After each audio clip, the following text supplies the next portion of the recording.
semana a gente foi lá, segunda-feira, 7 da manhã, entrevista do Green Card, eu, Kezinha, Ceci e Benício. O advogado estava vindo de Nova York, ele chegou 4 da tarde no aeroporto e até as 3 da manhã, todos os voos em sequência que ele tentou entrar foram cancelados. Teve uma nevasca, muita neve, a torre de comando não liberava que os voos saíram de Nova York, foram quase 500 voos, se eu não me engano, cancelados naquela janela de tempo. E aí a gente iria com o advogado de imigração, agora a gente vai sozinho. E aos meus olhos poderia parecer uma porta natural que se fechou, mas aos olhos de Deus, na verdade, Ele tirou uma companhia humana para que eu pudesse ir com a companhia dEle. A minha segurança agora não está mais em homens, mas está no próprio Deus. Deus, se você não fizer, eu não tenho como fazer.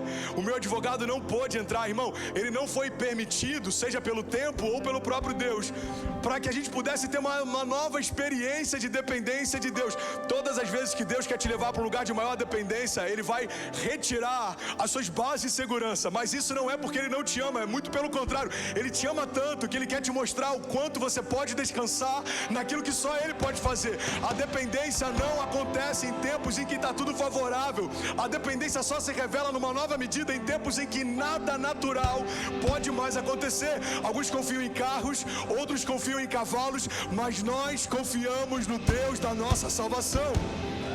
Os planos não funcionam mais, a estratégia não funciona mais, o favor de homens não funciona mais. Agora você está num lugar em que só Deus pode fazer. Aí beleza, vamos lá, sem advogado. Ok, a gente entra.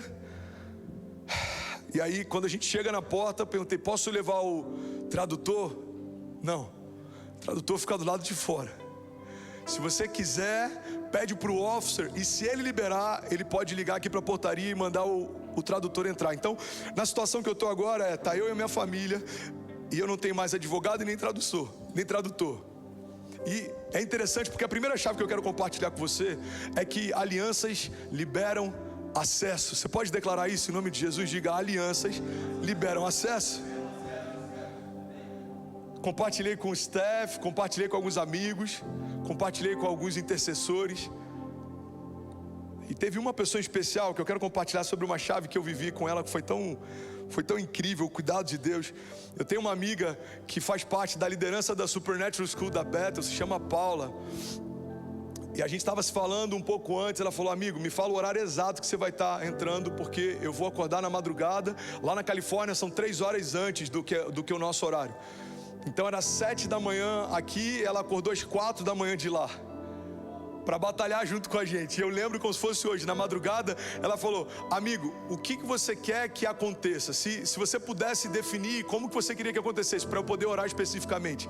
E eu lembro que eu brinquei, eu falei, Paulinha, se eu pudesse escolher, eu queria que fosse uma senhora que ama crianças e ama o Brasil.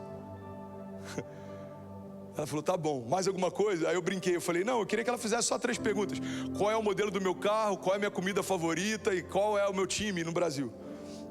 Eu lembro que ela riu e falou, tá bom, amigo, eu vou tentar, mas não sei se vai dar para ser tão específico assim. Irmão, a gente chega lá e aí os officers vão chamando, família fulano de tal. E cada officer que aparecia, alguns eu pensava, putz, eu tinha que ter ido com esse. Sabe quando você vê o semblante de alguém que você fala, esse cara deve ser muito gente boa. Mas alguns que apareciam eu falava, Deus, obrigado por não ter caído com ele.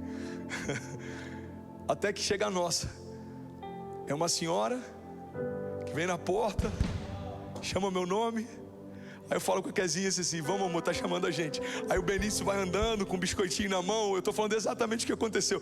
Quando ela olha para ele, abre um sorriso.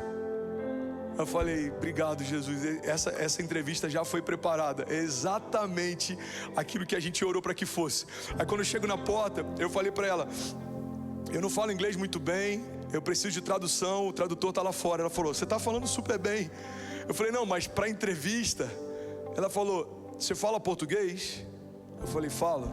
Você entende um pouco de espanhol? Eu falei, entendo. Fica tranquilo, a gente fala em portunhol e vai dar tudo certo. Aí eu olhei pra Kezinha, eu literalmente olhei e dei uma piscadinha pra ela como se fosse, amor, tá tudo certo. A gente entrou na sala, Benício estava eufórico, falando papai o tempo inteiro, papai, papai, papai. E aí ela falou, não, pode ficar tranquila, fala pra ele que vai ser bem rápido. Ela fez algumas perguntas básicas, como o meu nome inteiro. Eu não posso entrar em muitos detalhes porque é uma questão migratória, mas ela fez algumas perguntas básicas. E ela falou: bom, você tem alguma pergunta? Eu falei: eu só tenho uma. Meu aniversário é agora, 7 de fevereiro. Será que o Green Card chega lá em casa até meu aniversário? A gente riu, ela levou a gente pela porta. E aí passou uma outra officer, ela ainda apresentou Benício, falando: aqui o meu pequenininho, se chama Benício. E quando a gente sai da porta da imigração, 10 minutos depois, eles atualizam o status do nosso processo: cartões do Green Card sendo impressos. Alianças liberam acessos.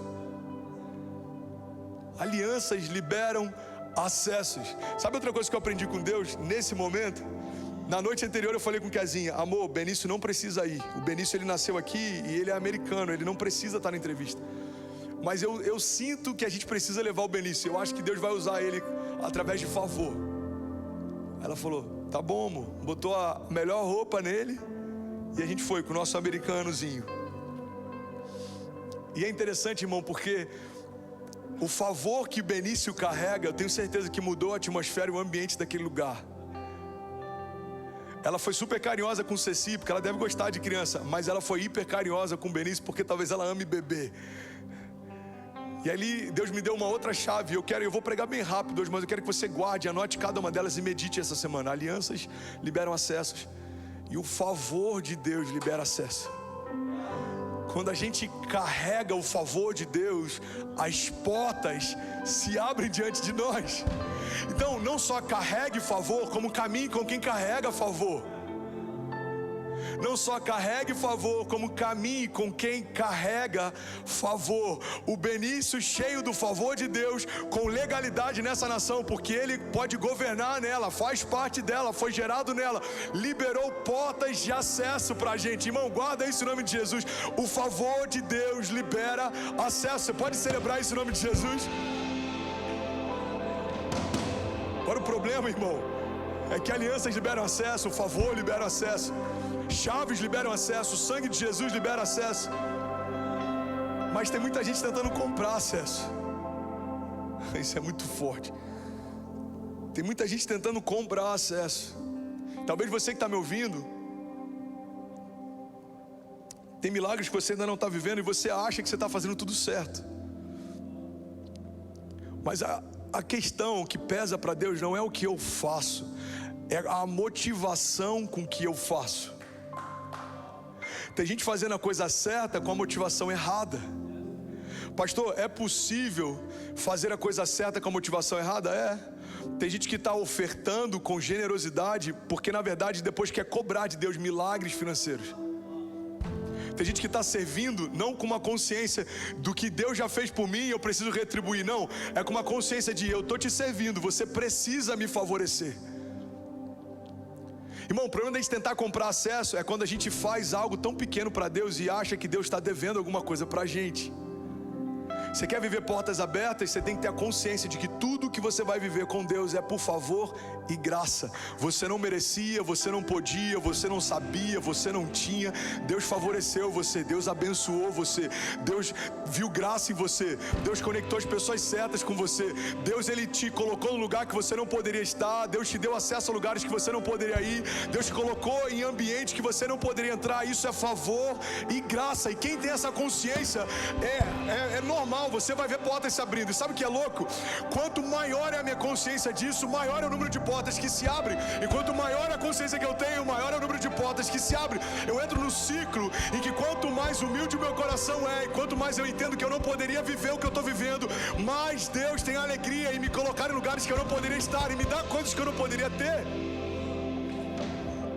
É muito louco isso, porque quando teve esse lance da Tour, a gente já tinha vendido 500 mil. A projeção pelos números, se mantivesse a velocidade, poderia chegar a 1 milhão, 2 milhões de reais só de tickets. E eu abri mão, ofertei. O 500 mil já estava na conta, ofertados. 1,5 milhão que poderia entrar, ofertado.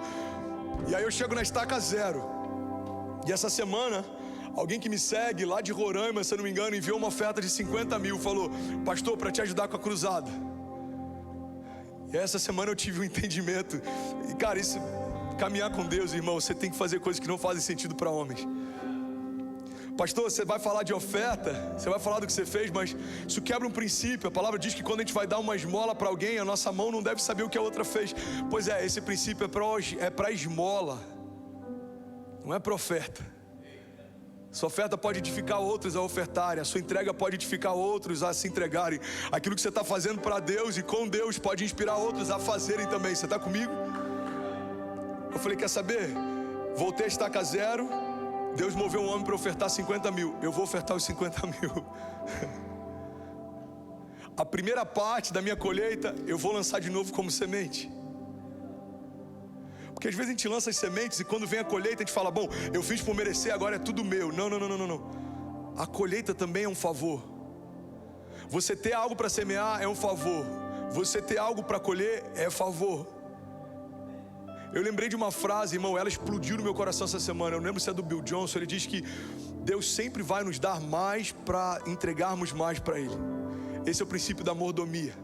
Deus te confia mais para você entregar mais. E Ele te confia mais para você entregar mais. E Ele te confia mais para você entregar mais. Você quer perder, você quer quebrar o ciclo do fluir de Deus? Em algum momento acha que tá bom e retenha. A Bíblia diz que Ele dá a semente ao que semeia. Por que eu estou falando disso, irmão? Porque sementes liberam acesso. Generosidade libera acesso. Gratidão libera acesso. Lembrar do que Deus me fez, trazer à memória o que me dá esperança, libera acesso. E aí, tudo bem? Você acabou agora de assistir um vídeo. Se você ainda não está inscrito, já se inscreve também no nosso canal, ativa esse sininho aqui embaixo de notificação e toda vez que eu fizer uma live ou estiver transmitindo uma mensagem ao vivo, você vai ser um dos primeiros a saber. Mas eu deixei mais 2 indicações aqui que eu espero que façam muito sentido para você. Então já aproveita e clica para assistir a próxima mensagem, beleza? Seja bem-vindo ao time de incendiários e eu espero de verdade que essas mensagens mudem a sua vida como elas têm mudado a minha também. Até a próxima. Valeu!